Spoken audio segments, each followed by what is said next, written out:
आप सबको मेरा नमस्कार। मैं संजय किशनगंज बिहार से। चलिए अब हम लोग आगे बढ़ते हैं। बहुत ही इम्पोर्टेंट क्वेश्चन जो कि आपके बिहार बोर्ड के 2023 के एग्जाम के लिए बहुत ही अनिवार्य और संभावित प्रश्न है। यूक्लिड विभाजन, देखिए चौथा नंबर प्रश्न है एक्सरसाइज 1.1 के, और कक्षा 10वीं के मैथ को अभी बना रहे हैं हम लोग। यूक्लिड विभाजन प्रमेयिका का प्रयोग करके दर्शाइए कि किसी धनात्मक पूर्णांक का वर्ग किसी पूर्णांक m के लिए 3m या 3m+1 के रूप में होता है। देखिए धनात्मक पूर्णांक का वर्ग करने के लिए कहता है। देखिए जो 2 नंबर के प्रश्न थे सेम टू सेम ऐसा ही है, लेकिन इसमें थोड़ा एक्स्ट्रा काम दे दिया गया है वर्ग करने के लिए। सबसे पहले 4 नंबर का जो प्रश्न है लिखते हैं। 4 नंबर के प्रश्न के हल। सबसे पहले मानते हैं कि पूर्णांक को मान लेना है। पहले माना धनात्मक पूर्णांक बराबर a है। ठीक है, तो a जब हमारा धनात्मक पूर्णांक है तो इसमें दिया गया है कि 3m या फिर 3m+1, इसलिए हमको यह भी मानना है कि b क्या होगा। इसलिए b बराबर 3। चूंकि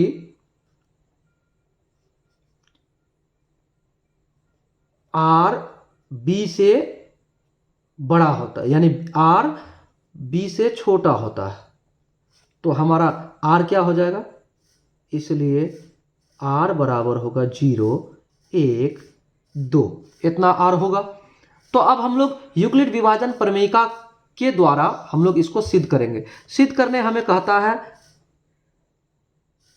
3m या 3m+1, ये आपको सिद्ध करने के लिए कहा है। ठीक है, तो आगे बढ़ते हैं यूक्लिड विभाजन प्रमेयिका से। यूक्लिड विभाजन प्रमेयिका से। अब यूक्लिड विभाजन प्रमेयिका क्या कहती है ये देखिए। a बराबर होता है BQ प्लस R, तो इतना तो कहती है, तो हमें सिद्ध करते हुए आगे बढ़ना है। जब R बराबर 0, तो R का मान 0 रखेंगे तो क्या होगा। a क्या हो जाएगा, a हमारा a के जगह पर रह जाएगा, बराबर b हमारा क्या है 3 है, और q जो है q को रख देते हैं हम, और प्लस r क्या है 0 हम इस बार रखे, तो 0, तो बराबर क्या हो जाएगा। अब यहां देखिए 3q, इतना आ गया। अब हमें a बराबर 3q आया। अब हमको प्रश्न कहता है दोनों तरफ वर्ग करने के लिए। करते हैं, दोनों तरफ वर्ग करने पर। कुछ लोग सोचेंगे कि यहीं तक आपका क्वेश्चन का हल है, ऐसा नहीं सोचना है, आपको वर्ग करना है। आप a² बराबर क्या हो जाएगा 3q²। ठीक है, अब हमको इसी को क्या कर सकते हैं, हम बराबर में लिखते हैं। देखिएगा हमको इसी साइड को तो बनाना है, तो 9q²। इसी को हम ऐसे भी तो लिख सकते हैं। क्या लिख सकते हैं, 3 गुणे 3q², ऐसा लिख सकते हैं। तो देखिए हम यहां पर मान लेते हैं, चूंकि माना कि 3q² बराबर m, हम इतना अगर मान लेते हैं तो यहां आगे क्या हो जाएगा 3m हो सकता है, यानी इतना को हमने मान लिया, तो इतना आपका निकल गया। तो ये समीकरण 1 मान लीजिए, क्योंकि आपको 3m सिद्ध करने बोला गया था। ठीक है, एक तो हमारा सिद्ध हो गया। अब दूसरा मान रखते हैं 0 के जगह पर। अब हम एक मान रखते हैं, जब r बराबर 1, अगर r बराबर 1 मान लेते हैं तो क्या होगा। तो आपका इस फार्मूला पर रखिए। इस फार्मूला पर जब r बराबर 1 होगा तो इस फार्मूला पर आगे बढ़िएगा तो क्या हो जाएगा। फार्मूला है a बराबर BQ प्लस आर, तो बी क्या है आपका 3 है, बी क्या है 3 plus 3 into Q plus R क्या है, हमने अभी 1 रखा मान, तो इतना आ गया। तो 3Q प्लस 1 इतना आ गया, ए बराबर, अब आपको इतना तो नहीं, आपको m लेके आना है, और यहां क्या कहता है आपको, पहले वर्ग करने बोलता है, आपको यहां तक रुकना नहीं है, यहां से आगे बढ़ना है। अब आपको दोनों ओर वर्ग करने पर, दोनों तरफ वर्ग करने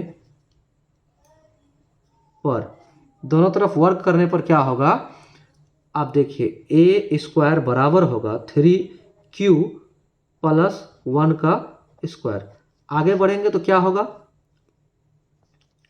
3Q ए प्लस बी का होल स्क्वायर बड़ा, फॉर्मूला को यूज कीजिए, प्लस 2ab, 2 इंटू ए तो 3Q, 2 इंटू ए बी तो यहाँ 1 इंटू में प्लस 1 का स्क्वायर, तो आपका क्या हो जाएगा, देखिए 3 तिया 9 क्यू स्क्वायर प्लस 3 दूना 6 6Q प्लस 1। अब आपको यहाँ पर कॉमन लेना है, ठीक है, क्योंकि देखिए यहाँ 3m प्लस 1 आपको लाना है, तो 3 को कॉमन ले लीजिए, सबसे अच्छा रहेगा, और 3 का गुणज भी है, तो क्या कीजिए आप 3 को कॉमन लीजिए, और यहाँ क्या कर दिए 3 तिया 9 यानी 3Q, ठीक है, स्क्वायर प्लस 3 दूनी 6 2Q, इतना कर लिए, प्लस 1 कर लिए। अब हम इसको मान लेते हैं, इसको मान लेते हैं, ये अंदर वाला क्या कर लेते हैं,